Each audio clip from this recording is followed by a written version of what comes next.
بیرۆکەی خۆپیشاندانی ژنان لە واشنگتن لە فەیسبوکەوە دەستی پێکرد.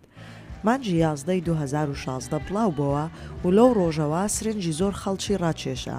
ئامانجی ڕێکخەرانی ئەم خۆپێشاندانە ئەوە بوو کە بتوانن 1 ملیۆن ژن کۆ بکەنەوە بۆ ئەوەی لە یەکەم ڕۆژی دەست بەکاربوونی بەڕێوەبەرایەتی ترامپ خۆپێشاندان بکەن. من لێرەم چونکە ئەو قسانەی کە ترامپ لە ماوەی هەڵمەتی هەڵبژاردنەکاندا کردی هەستم بە بێڕێزی کرد. من هیچ کات پیاوەکم نەبینیوە بەم شێوەیە بێڕێزی بە ژنان بکات. من زۆر غەمبارم. ساتەوەختێکی پڕهەست و سۆزە بەلای منەوە. یەکەم ڕێپێوانە کە من تیایدا بەشدار بووبم. لەگەڵ دایکم لە بەریتانیاوە هاتین بۆ ئێرە تەنها بۆ بینینی کۆبوونەوەی ئەجگار بەرچاوەکەی ئەمڕۆ و زۆر هەست بە خۆشحاڵی دەکەم کە لێرەم.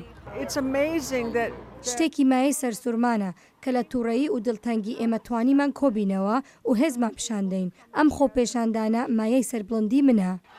کەمتر لە 24 کاتژمێر پاش مەراسیمی سوێند خواردنی سەرۆک ترامپ سەدان هەزار خەڵک زۆربەیان ژن کۆبوونەوە بۆ بەرگریکردن لە مافی ژنان و مافە مەدەنیەکانی تر. لەم خۆپیشاندانە جارێکتر گوێ لە قسەی خەڵک گیرایەوە، جارێکتر گوێ لە قسەی زۆری نەگیرایەوە. ئێمە نابێت بۆ پێشگیریکردن لە نائەداڵەتی بێدەسەڵات بین، بەڵکو دەبێت لە ناڕەزاتی دەربرین هەرگیز خۆمان سڵ نەکەینەوە.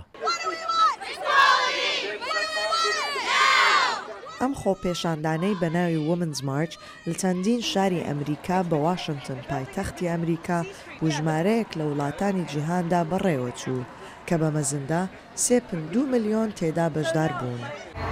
ئەمە پێم دەڵێت من هیوام هەیە وڵاتەکەم بێگرف دەبێت، سەلامەت دەبین. ئێمە بربەرەکانی ئەم بەڕێوەبەراتیەش دەکەین. هەروەهاش ژمارەیەکی زۆر لە هونەرمەندانی هاڵیوود و سیاسەتمەداران بەشدار بوون.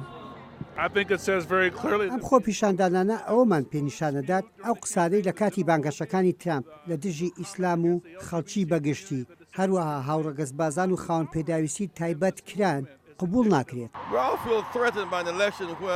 ئێمە هەمومان هەست بە هەڕەشەکردن دەکەین لەلایەن ئەم هەڵبژاردنەوە لە کاتێکدا کە براوە دۆڕاوە و شکست خواردوو بردوێتەوە. ئێمە هەست بە هەڕەشە دەکەین لەلایەن دابەشبوونێکی ناشینی هەڵمەتی هەڵبژاردنەکانەوە. یەکەمین هەڵوێستەی ترامپ هەڕەشەکردن بوو لە بیمەی تەندروستی خەڵکی هەژار. خەڵک ئەترسن و ترسەکان گۆڕیەوە بۆ ئەم ڕێپێوانە بۆ دۆزینەوەی هیوایەک. بۆ دەتوانینەوە کارە بکەین.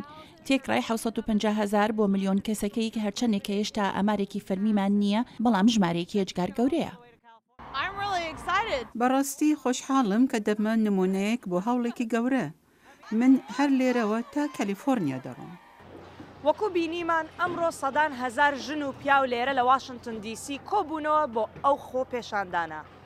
ئایا سەرۆکی ئەمریکا دانەڵد ترامپ گوێی لە داواکاریەکانیان دەگرێت؟